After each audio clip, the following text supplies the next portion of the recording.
వాళ్ళు మంచుకున్నారా? నేను మంచుకున్నా. ఇవన్నైతే నేను కాకరకాయ కారం చెప్తానా. కాకరకాయలు అరకిలో తీసుకున్నా. కాకరకాయ కారం మంచుకుంటుంది. కాకరకాయ కూర వండుకుంటాం, కాకరకాయ పులుసు పెట్టుకుంటాం, కాకరకాయ ఫ్రై, కాకరకాయ టమాటా వండుకుంటాం. కానీ కాకరకాయ కారం చేసుకుంటే మంచుకుంటుంది. పెద్దలు కానీ చిన్నలు కానీ చిన్నపిల్లలకి చేదుంటుంది కానీ ఇష్టపడరు కదా, మంచిగా ఇష్టంతో తింటారు. నేను చేసేది మంచుకుంటుంది. మీరు చూడండి.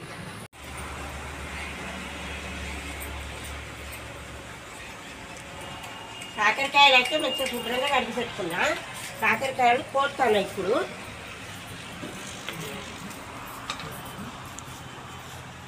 పురుగు అది ఇది లేకుండా చూసుకోవాలి. కొంచెం గింజలు తీసేసుకోవాలి.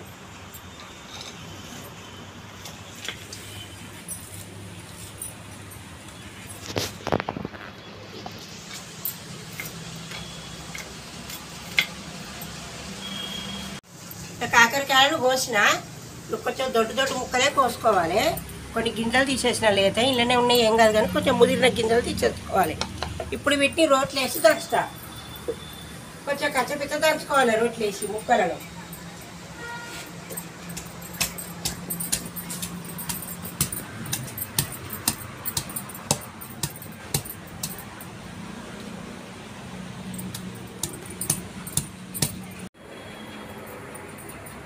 ఇట్లా కచ్చపెచ్చ దంచుకోవాలి. దీన్ని కొంచెం పొట్టు పోయేటట్టు చిన్న చిన్న ముక్కలు అయితే ఎంత కోసి పిచ్చికినా కూడా కొద్దిగా పోదు కదా. ఇట్లా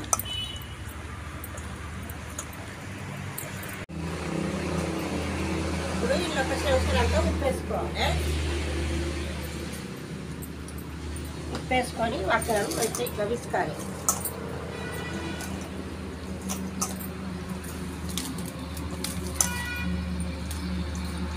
ఇట్లా విసికినాక ఇంట్లో కొన్ని నీళ్ళు పోసుకోవాలి.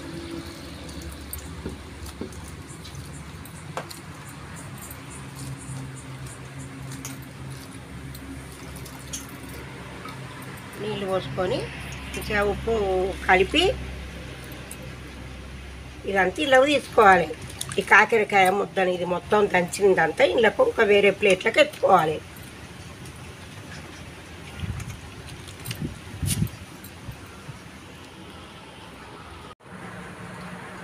మంచిగా ఉప్పేసి దీన్ని మంచిగా విసికి మంచిగా ఒక గిన్నెలో ఎత్తుకోవాలి. ఇగో ఇట్లుంటుంది మంచిగా. ఇది ఎక్కువ చేదు ఉండకుండా ఇగో ఇంట్లో అంతా కసలకి ఇట్లా వెళ్తుంది.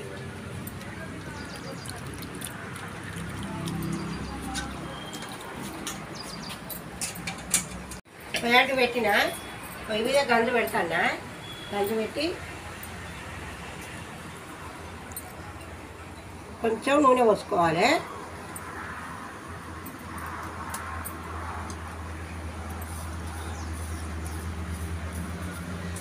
ఒక 2 చెంచాల మిరపగుండ్లు,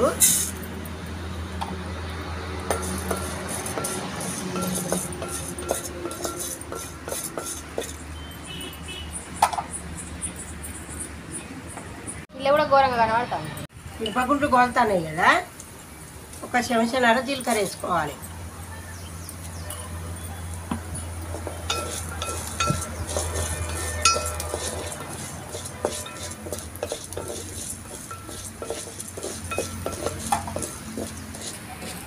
ఒక 15 ఎండిన మిరపకాయలు, ఈ సైజులు ఉన్నాయి. 15 ఎండిన మిరపకాయలు తీసుకున్నా. కొద్దిగా అది కాకరకాయ కారం అన్నట్టు కొంచెం మంచిగా కారం ఉంటేనే కమ్మగా ఉంటుంది.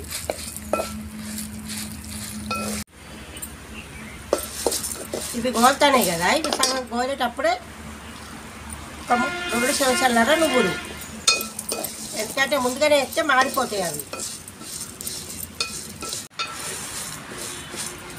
అవి గోలుతానే కదా. ఇప్పుడు ఒక 4 రెమ్మలు కల్జావా చేసుకుంటే కమ్మగా ఉంటుంది. ఇంట్లోనే ఒక ఎల్లిగడ్డ, ఎల్లిపాయలు కూడా వేసుకుంటే కమ్మగా ఉంటుంది. కొద్దిగా ఎక్కువనే వేసుకుంటుంది.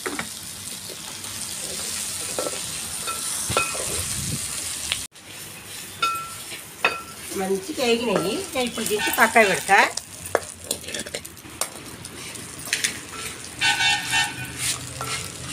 నువ్వులు అవి సగం గోలినాక వేసిన కాబట్టి మాడిపోవు. నువ్వులు మంచిగా ఎగుతాయి.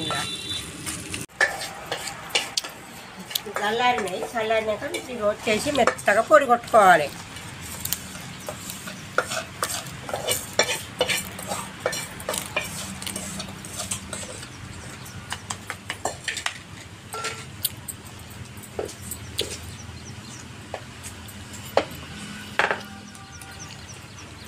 చెంచాడంతా ఉప్పు వేసుకోవాలి.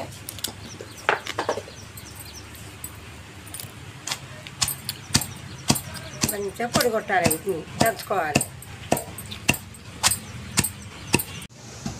అయిపోయింది ఇక దంచుడు. ఇట్లా మెత్తగా మంచిగా ఇట్లా చేసుకుంటే సరిపోతుంది.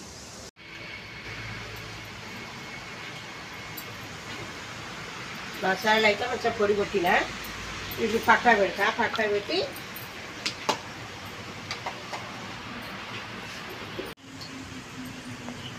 గిన్నె కారింది, నూనె పోసిన 2 బాగున్నర నూనె పోసిన. కొంచెం ఒక బొట్టు ఎక్కువనే ఉండాలి నూనె.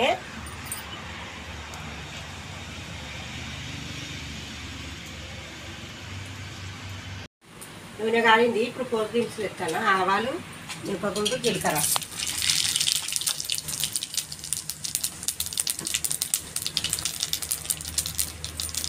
మిరపకాయలు సగానికి వేసిన.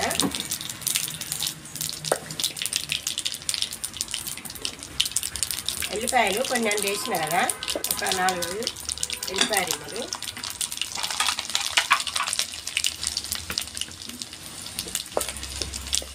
ఇప్పుడు దంచి పెట్టుకుని కాకరకాయ తిరుగు.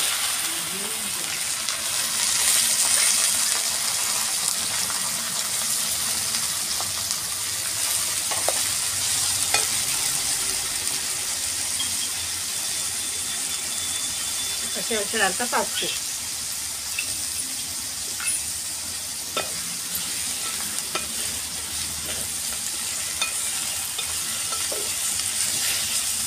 మంచిగా కోలాలి.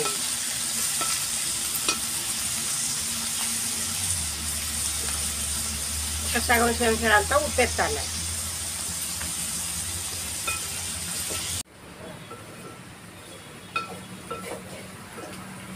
మంచిగా ఫ్రై అవుతుంది కాకరకాయ. ఇదంతా మంచిగా ఇప్పుడు రొట్టేసి దంచి దాని చేదంతా తీసేసిన కదా. చేదు కాకరకాయ తింటే మంచిది కదా, మరి చేదు అని మీరు అనుకోవచ్చు. ఉన్న చేదు సరిపోతుంది. మనకు చిన్నపిల్లలు ఇష్టంతో తింటారు. ఎందుకంటే చేదును ఇష్టపడరు కదా, కొందరు పెద్దోళ్ళకు కూడా ఇష్టపడరు చేదును. అప్పుడప్పుడు అనుకునేది కదా, రోజు అనుకునేది కూడా కాదు. కాకరకాయ తింటే మంచిదే. ఇప్పుడు ఇది ఉన్న చేదు సరిపోతుంది మనకు. ఇప్పుడు అంతా పచ్చిది కసరసోటి తీసేసిన కదా. పిల్లలు స్కూల్కి పోయేటోళ్ళకు మంచిగా ఇట్లా చేసి పెడితే ఇష్టంతో తింటారు వాళ్ళు. మంచిగా గోలింది కాకరకాయ. ఇప్పుడు ఇట్లా గోలాలి మంచిగా కరకర అని కమ్మ ఉంటుంది ఇది. ఇప్పుడు ఇలా దంచి పెట్టుకున్న మసాలాను పొడి వేసి మంచిగా కలుపుకోవాలి. ఇలా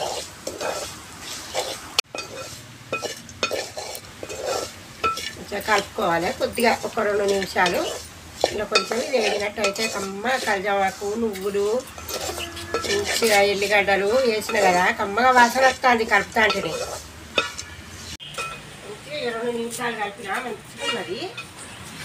ఇది కొద్దిగా వేసుకుంటే మస్తు అన్నం తినచ్చు కమ్మగా. ఇంట్లో కల్జామాకు, ఎల్లిపాయలు కొంచెం పడవలసినవి అన్నీ ఇలా పడ్డాయి. ఇట్లా చేసుకోండి మీరు కూడా.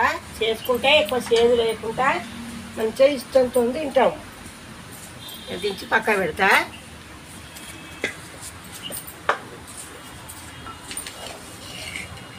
చూడు ఎంత మంచుకున్నది. ఈ అమ్మ చేసిన కాకరకాయ కారం మీకు నచ్చేదంటే మీరు కూడా చేసుకోండి. మంచుకుంటుంది, మీరు చేసుకోండి, ట్రై చేయండి. సరేనా మరి? అమ్మకైతే లైక్ చేయండి, షేర్ చేయండి, సబ్స్క్రైబ్ చేసుకోండి.